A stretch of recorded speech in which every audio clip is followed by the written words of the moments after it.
Clint Davis. I'm a marriage and family therapist and licensed professional counselor trained in trauma and addiction. The Asking Why podcast is for anyone on a journey of healing and restoration. If you are searching for answers to life's questions and want to learn more about root causes from a psychological and theological mix, this show is for you. In this podcast, myself and a co-host from Clint Davis Counseling and Integrative Wellness will interview guests on a wide range of topics in order to get down to the heart of the problems facing our world and understand why things happen and how to change the world and ourselves for the better. Want to learn more tips and tricks to living a healthy lifestyle? Visit us at Clint Davis Counseling and Integrative Wellness on Facebook and Instagram.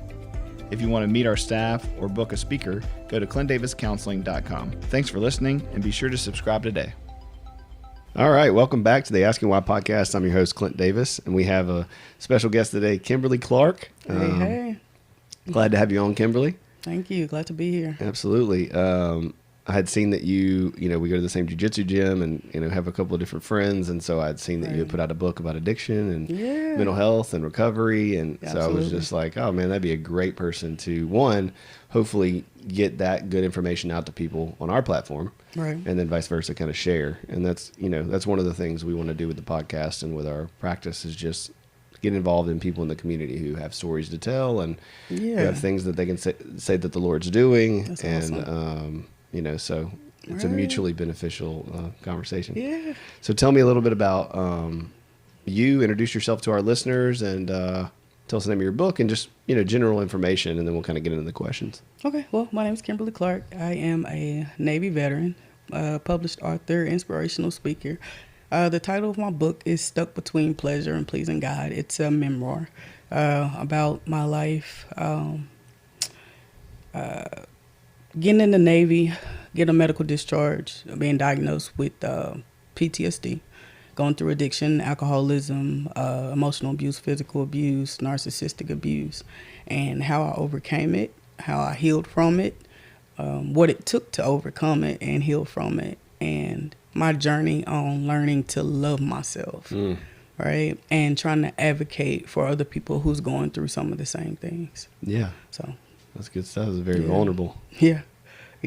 So where are you from originally? I'm from Castor, Louisiana. Castor. Man, nobody's ever heard of Castor. I know where Castor. I'm from DeVille, Louisiana, which nobody's ever heard of either. Right? We got a population of about 600 people. Okay.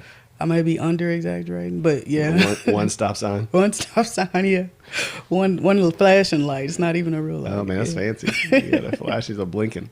Yeah, absolutely. Okay. Yeah. Tell me a little bit about kind of, I don't want to, spoil the book too much, but obviously we talked about, kind of telling your story. So as much as you want to give on that, kind of walk us through, kind of what led you to writing and all that stuff. Right. Okay. Well, actually, God gave me the vision for my book as a teenager, right? So I knew that I was going to write my story. So at the time that he gave me the vision, I had already been through low self-esteem, bullying. I wouldn't call it molestation, but maybe sexual assault as a child. Mm-hmm. So, kind of being touched by family members and stuff like that. So I'd already been through that, but I didn't know the extent of the content that, that the book would have. But yeah, so I just felt this passion to tell a story and share your story. And right. Yeah. I've always had a passion for people, to want to know more about people, to help them wherever they're at. I've always had a passion for that.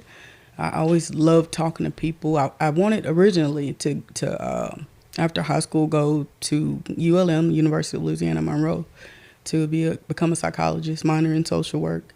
And of course, I talked to that line recruiter, and the recruiter told me that I could, travel the world, go to college at the same time. So I'm like, hey, cool. And so my mom signed for me, and I was off to the races, went to basic training in Chicago. What year was that? 2007. Okay. 2007, right? And so I looked out like the last day of basic training, finally got my orders, and I was going to Guam. Man, a small town country girl like me going to Guam, right? Mm-hmm. And so, yeah, I got to Guam. Guam was beautiful. It was first time I seen my ship, the USS Frank Cable, which is a submarine tender. It was like majestic, almost majestic to me, right? And I loved my job. I loved everything about it. And what did you do? I was an operations specialist. Okay. So what's that mean? I basically, I worked with like radar, stuff like that. On the sub? Yeah. No. On the ship. Okay. On the ship. I worked on the bridge. Okay. Yeah, I worked on the bridge. I actually drove the ship. Yeah. Oh, yeah? Well, a lot of people don't believe that. I really did, yeah. That's awesome. The ham, lee ham and stuff, we learned all that. Yeah. So that was pretty awesome. Yeah, and what got me out of the Navy, I'd actually wanted to do 20 years. That was my original goal, right? But I ended up enduring a MST, a military sexual trauma. And I tried to commit suicide after that. And I remember being medevaced back to the States, back to San Diego. And like the whole time they was going to, generally discharge me right after that. Right. But then I kept having to go back into, I guess it was a psych ward. I don't really know what it was, but it was at Navy Medical Center Balboa in San Diego. But I kept having to go back there, and they ended up doing a med board on me, and I medically discharged. And so, yeah, my Navy career was cut short, not by choice. Right. Thank you. But, yeah, not by choice. I wanted to stay in, but, you know, I just couldn't after that. So did you report that? How was that handled? Yeah, I did. I reported it. Matter of fact, I told a guy that I called my brother. We were extremely, extremely good friends. And after he found out, he went and confronted the guy in front of, like, everybody was at the barracks. And it got back to my chain of command. My chain of command had to do something, right? So I ended up talking to NCIS every day for, like, 3 months. Literally every day. They tried to get me to go talk to the guy at his workstation with the wire. They had me call him with the wire. I mean, it was just, he never... To get a confession? To get a confession. He never confessed. He said everything but that, right? And so, when I went back to the States, to San Diego, we finished the trial, or the whatever you call it, via video. And he ended up getting away with it because there was alcohol involved. It happened at a party. You know, everybody was drinking. And I can only remember, like, flashes of it. Right. So, yeah, he got away. They was sending me, like, notices of every command that he went through. They sent it to me for years, but then all of a sudden they just stopped. So I don't know if he got out of the military or what, but... So you would know where he was? Right. Yeah. So I would know where he was, yeah. So did you leave that feeling like, how did you leave that feeling? Man, I felt, like, unfulfilled. I felt, after getting that verdict, I was even more lost than I already was. Because after that incident, that particular incident changed my life. It changed who I was. It birthed something in me that I couldn't identify. I was just lost. And I felt alone. I felt disconnected from everything and everybody. I felt lost. I was hurt. I was disappointed. I was angry. I was scared. You know, I was all of those things at once. Yeah. And you're in the system that's supposed to protect you and right. look out for you and battle brothers and sisters. And right. Yeah, that's unfortunately a very common thing that we hear, especially those of us who've been in the military. We know it's common. Yeah, I think the world knows it's common. Right. But yeah, I mean, the same things that happen in any group or situation happen in the military, if not worse to some degree. Yeah, absolutely. Well, I'm very sorry that happened. Yes. What, tell me kind of, what was your faith before that? Like when you were a kid, did you kind of have spirituality, faith, Christianity? What was the thing? Okay. Yeah, absolutely. Were your parents Christian? Yes. Okay. Yes, absolutely. Well, I was raised by my mom. Okay. And we grew up in the church. I know that sounds kind of cliche, but we literally went to church every Sunday. My mom used to keep 2 jobs to take care of us. At all times, I remember her having 2 jobs. And regardless of how tired she was or what else she had to do, she made sure we was in church on Sundays and Wednesdays. Mm-hmm. And my mother's very, very strong woman. I'm so happy to have her as a mother. But and she's still with you? Yeah, she is. Awesome. She is. Yeah. And what's her name? Linda Clark. Shout out to Linda Clark. Right? You grinded it out, Miss Linda. You grinded it out, and you raised an awesome daughter. So you should pat yourself on the back. Oh, yeah. She definitely created that foundation to where, When I did stray away, I knew what to do. I knew who to call on. I knew how to get my breakthrough. I just kept calling on the name of Jesus, and that's what I did. Yeah. That's what I did. Yeah. And so when the assault happened, how did that shake up, your faith? I mean, you went down obviously into the spiral. Yeah. And I think that's one thing, I want our listeners to hear is, you can follow Jesus, you can love Jesus, you can, do all those kind of things. And sometimes a tragedy happens that's so violent and so painful and so awful that it shakes things up. You don't lose your faith, you don't lose your identity, you don't lose your faith, but sometimes you get lost. Yeah. I mean, that's the good thing, because things are going to happen anyway, right? So if we are a Christian and if we have, if we have faith, then we have some help. We have some strength. We have that, that assurance that, okay, if the way that I'm feeling right now, if I'm hurt or fearful or whatever, I know that if I pray to God, like, God, this is how I'm feeling, I need your help, He will help. He will send resources. He will, send people to say that whatever it is you need to hear at that moment. He's going to send something. And so that's the great thing about having faith, and about, because we're going to go through stuff anyway. That's just life. That's just, our fleshly experience. That's our experience here on earth. But to have help, that's the whole point of our faith. Yeah. Right? That's good. Mm-hmm. So tell me the transition after the assault and you kind of went downhill. Is that when all the rest started happening? Okay. Yeah. I came home to Louisiana, and I didn't know what to do with myself. So you came back to Castor? Yeah, I came back to Castor. Oh man, that's a big shift. Huh? It was. Yeah, man. I didn't know what to do. I didn't know what my next step was. I didn't know what direction I wanted to go in. I just didn't know, and started hanging out with some family members, and we was drinking all the time, partying all the time. And this particular night, I was hanging out with the aunt and my cousin, and we had been drinking or whatever. And then I remember going to my cousin's boyfriend's house. The house had no electricity whatsoever, right? And I was sitting in the living room still drinking on the beer or the alcohol, whatever I had left. And I remember seeing them in the kitchen, and they were doing something. I just remember seeing a lighter kept, going in the air. And I'm like, what is that? What are y'all doing? And they was like, oh, nothing, don't worry about it. And I'm like, no, what y'all doing? And the way my aunt introduced me to it, it was like she was introducing me to a person. She was like, baby, this is crack cocaine. I said, well, I want to try it. I was looking for anything to cope. And so my mother, she kept us shielded, protected as a child, because I didn't really know anything about crack cocaine except what I saw on TV.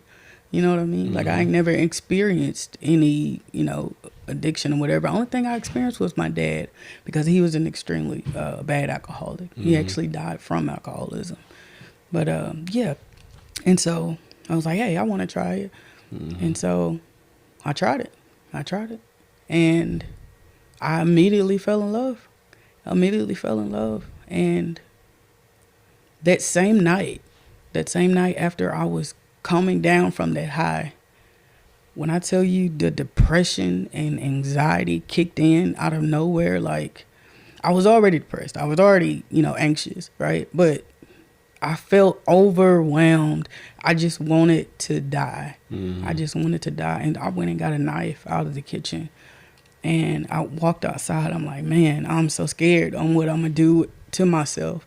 So I called 911. I was scared. I'm like, hey, I'm scared right now. I want to hurt myself, but I don't want to hurt myself. And so the next thing, like 5 minutes later, a police car came. I was standing in the middle of the road at this point. Police car came. He got out the car. He see me with the knife. He put his hands up. I immediately said, hey, it's okay. It's all right. And he kind of talked me down, and I ended up going to a hospital in Arcadia, Louisiana. And it was a little small hospital. Literally everybody in my family showed up that night. Mm-hmm. And maybe a few days later, my brother came down from Little Rock, Arkansas, about a 4-hour drive from Arkansas to Castor. 4-hour drive that night at midnight to do an intervention. And him and about maybe 5 or 6 of my cousins, they got together and did an intervention. And I went to rehab for the first time in Temple, Texas. Not soon after that. Yeah. Yeah. That's a wild story. Right. Yeah, there's plenty more. Yeah, I'm sure. Yeah. Yeah, it's that's one of the things in hearing about you and listening to your story a little bit and seeing your posts on social media, it's beautiful to see where you are now, right, and to hear that story. And I think that's one of the things that people, if you've never been through that type of trauma or experienced that type of pain, people are like, why would you choose that? Why would you smoke, crack? Right, Like, better, right? Right, if you knew right. Jesus, how would you choose these things? And the reality is that we're in so much pain. Yeah, absolutely. That we're just looking for anything to grasp. Yeah. Anything to grab onto. And so, there's people out there listening to this now that are in pain right now, currently. Right. That are like, man, I want to get out of this pain. And they're grabbing all kinds of stuff that they don't need to grab. Right. Right. We were talking about it the other day. I said, in life, there's a lot of things that feel good when you do them initially. Yeah. That feel horrible after. Right. Right. Right. Yes. When you smoke crack, when you do drugs, when you smoke pot, when you watch porn, when you do whatever the thing is that, right, it's going to give you that high, that dopamine, that for charge that for that moment. Right. And then you crash. Mm-hmm. I can remember the first time, I'd gotten back from Afghanistan and I was in the same spot, just a lot of pain. I was going to church, I was kind of figuring out. I had moved back to DeVille to live with my parents. Okay, yeah. So very small town. And that's such a hard transition from going from like my God. the world of like being a professional military person and being around adults and kind of having 3 hots and a cot and knowing what you're doing. Right. And then going back to somewhere where everybody's the same that they were when you left, or they've moved on or whatever. Right, right. And I remember I had a bunch of people over and we were hanging out and somebody had like hash and pot and ecstasy. And so I had never done a drug, and I'd never touched anything. I was always like kind of the good church boy and I did them all that night. Wow. And I remember crash. I remember like trying to look at myself in the mirror in the middle of the night, like before I was going to bed, like 2 a.m. And I felt like I was like falling through the mirror. And, dizzy, right? I laid down the bed. I felt like I was just falling through the bed. Yeah. And I got done with that. And I think my mom woke me up at like 6 o'clock that morning because I lived with my parents. And she didn't know any of that was going on. And she's like, hey, your uncle's in from town. He wants to visit with you. And I think I'm still probably high. So I go over there and I remember sitting in the living room and there was like 5 or 6 family members. We're all just sitting at my grandparents' house talking. And I remember thinking like, I was seeing like a squirrel in the living, like, I don't know. I started talking about something and I looked up and everybody was just kind of looking at me like, what are you saying? I was like, I'm really tired. I'm going to go back home. So I went home, but the same thing happened. I spiraled from that point and I couldn't get back out of that depression. I couldn't get back out of the anxiety that hit me for the next 6 months to a year. And that sent me to therapy and kind of started this journey for me. Right. And if you've not experienced it, people don't understand. Yeah, that's true. But the good things, right? None of us really want to do those up front, but we never regret it. Right. I've never eaten a whole pizza and then afterwards been like, oh, I'm glad I did that. Right. I've never gotten drunk and the next day been like, man, I'm super glad I got drunk. Right. But when sometimes I'm like, I need to be in the Word. I need to eat well. I need to exercise. And I typically don't want to do it, but afterwards I never regret it. Right. Right. And so it's true. It's funny when people are judgmental of people who get into drugs and alcohol and who get in, it's like, well, those things work. Right. Temporarily. Yeah. There's such an easy step into it. So I appreciate you being vulnerable and sharing that. Absolutely. Absolutely. So depression hits, anxiety hits, and kind of where did you go from there? Well, I went to... Well, you went to rehab. That's right. Yeah, I went to rehab. Okay. Temple Tech. Yeah, did that work? It did for a while. Dude. Like, okay, so I went to the rehab. Went to it was like specifically for MST. Okay. Right. So I was in this women's group, and I think I got into it with one of the people that was there with me over something so small, and they was starting to kick me out of the program. Like, I cannot go back home because I know that I'm not ready yet. I'm not ready to leave this structure yet. And so I went to a NA meeting, Narcotics Anonymous meeting that same night, and I met this guy, this older man, and he worked for the VA. And so I talked to this female who happened to be his girlfriend or ex-girlfriend, I think ex-girlfriend. And so she was like, hey, why don't you talk to him? he can maybe talk to the administrator there to see, you know, if they can find you another program at the very least, so you don't have to go, because it was a domiciliary type VA where they had MST programs, homeless programs, and a whole lot of different programs. Right. And so I talked to the guy. I was crying, and so he had talked to the administrator. I ended up staying in a different program, and me and that same guy, same older guy, he ended up being my sponsor. Right. So I didn't know at the time that technically you're not supposed to have a sponsor of the opposite sex for many reasons. Yeah. Right. So I didn't know. I was like 3 or 4 months sober at that point. Right. But he knew. He was like 15 years. Mm-hmm. Right.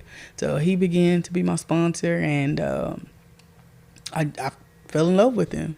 Right. And he basically used me and emotionally abused me and left me exactly where I was at, you know. And at 4 months sober, that was something I just couldn't take. Yeah. You know, and I'm like, how can, you know, somebody who's supposed to be like this big responsible guy in the Narcotics Anonymous community, you know, come to a newcomer, sleep with her, have a relationship with her, and then, because everybody in that meeting like turned on me.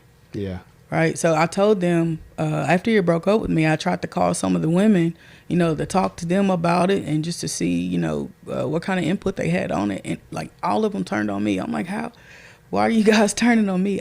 You know what I'm saying? Like I didn't know. And so, yeah. So after that I relapsed. Yeah, that's such a horrible thing to be put in a vulnerable situation of recovery and these systems and with men and women and the differences, and that's why those boundaries are there. Right. But yeah, also, you know, you get groomed, and I'm sure it's a slow fade, and you know, a little bit of this, a little bit of that, and then before you know it, and when we're not recovered and we haven't dealt with our trauma and been in therapy, you know, there's a big difference between sobriety and recovery. Yes, very big difference. Yeah, and so it sounds like at that point you're just dealing with sobriety and trying not to do the drug, but haven't done a whole lot of like, where am I at and where did all this happen? And I didn't do any of the work at that point. Right, especially since you had sexual trauma already. Right. That makes you even more susceptible to you know, wanting that connection, wanting that intimacy, wanting, you know, and intimacy not being sexual, but just not even knowing what intimacy is in general. Yeah, like companionship. Yes, exactly. Right. Yeah. And that can get twisted up. Mm-hmm. And then as we saw the last, you know, several years of the Me Too movement, it's really easy for people to blame the female or blame the, you know, the male, the victim. Right. And go, well, what'd you do? Right. What were you wearing? Why were you there? Right. I always think about Job in the Bible, where his friends come up and they're like, what's up, dude? What'd you do to deserve this? Right. You know, right. It's like nothing, you know, like, and sometimes that's the case. Yeah. Yeah, know? It is. So I hate, man, another thing I hate that you went through. Yeah. Although I'm sure on this side of it, and I'm not going to speak for you, but, you know, we look back on our past and go, right. I wouldn't do it again. Right, but I don't regret it. Like, I thank God for the strength that came from it. Yeah. You know? Yeah. So, I mean, after So you relapsed and went down the rabbit trail again. I went forward down the rabbit trail. I think I stayed in Temple, Texas for 3 years after that. Literally homeless on the street, smoking dope, getting drunk, doing pills. I mean, everything I could think of. I mean, I was just in a state of, I don't care. Mm-hmm. I don't care about me. I don't care. Well, how could you when nobody showed you any care or compassion but your mom? Right. You know, and you know, you see people who are supposed to be safe, men and women who are supposed to be safe, turn their back on you. Yeah. You know, military sponsorship, you know, this threat of no matter what I do, somebody's going to take advantage of me. Yeah. And it must be me. How I felt. Yeah. Yeah. Yeah. Exactly. I'm the common denominator. Mm-hmm. Yeah. I was already like, you know, dealing with low self-esteem. Right. And so From the bullying and all that. Yeah. Yeah. Yeah. I went through like bullying. I mean, all that growing up. You know, being called ugly, or you look just like your dad. And I hated that because I already felt like masculine and strong because I was always a tomboy. I was playing basketball or track and all that stuff, right? And so I hated that. I felt like, man, I'm like, dang, do I look like a man or something? Why do they keep saying I look like my dad? And so I dealt with that, with those identity issues. Mm-hmm. And I couldn't turn to the group of people that I thought loved me. Yeah. You know, because in the meeting, at the beginning, at the end, in the middle, they're always like, we love you until you can love yourself. Yep. But it wasn't like that. Because, I found out later, nobody in that room was actually practicing what they were saying. No, everybody's sleeping with everybody. You know what I mean? It was just a whole big mess. Yeah, right? And so much of what I've seen in the clinical world is because it's a focus on behavior modification. Right. So if you're going to NA or AA, it can, and this isn't for everybody. There's some great programs out there. Yeah. But sometimes it can be that, man, I'm not drinking anymore, so I'm good. Right. I'm not smoking anymore, so I'm good. I'm not binging anymore, so I'm good. And it's not treating the person holistically. Right. It's not realizing that 82% of addictions have a comorbidity, meaning they have something else going on with it. Yes. Right, and especially with what you're saying and what I do, sex addiction, sexual trauma. If you're in an NA meeting, nobody's like, who's watching porn? Right. Or who's sleeping around. It's like you just shift that. If you're not already doing it, you just shift that coping into another issue, because really underneath all of it is an identity crisis. Trauma. Right. Yeah, addiction is just a symptom. Just a symptom of the real problem. That's right. I know for me personally, I was the problem. My self-esteem, my confidence, my distorted view on life, on myself, And then everybody was doubling down on that and validating that negative belief. Yeah, absolutely. That was hard. Yeah, and you're supposed to just pull yourself up and not do it, right? Right. That's how people look. Just how make a better choice. Yeah. You could have just not smoked. You could have just made, it's like, man, it ain't the same as going to the store and choosing between white bread and wheat bread. Right. It's a different kind of level of choice. It's a whole level, like, even on the spiritual side. Oh yeah. That's a spiritual, like, man, that's spiritual, like, this destruction, like war. When you're doing it. Yeah, it's war. And you just gotta be mindful of, what you allow, even who you allow in your life. Because the people that I had supporting me in temple, the people that I had around me, they wasn't practicing themselves. Right. So iron sharpens irons. I ain't had no iron around me. I ain't had nobody to sharpen wet me. paper towel. Right. Yeah, bro. Like I didn't have nothing. I didn't have no backup, no help, no nothing. Yeah. And so, isolation's the killer, right? Right. It is. We cannot do this stuff in outside of community. Yeah. And just because you have warm bodies don't make it community. Right. That's true. Yeah. That's true. So you hit that lull. You did that for 3 years. Homeless, on the street, addicted, back down in it. So what pulled you out of that? Well, the people that I was hanging around with, that I was staying with at that time, went to jail.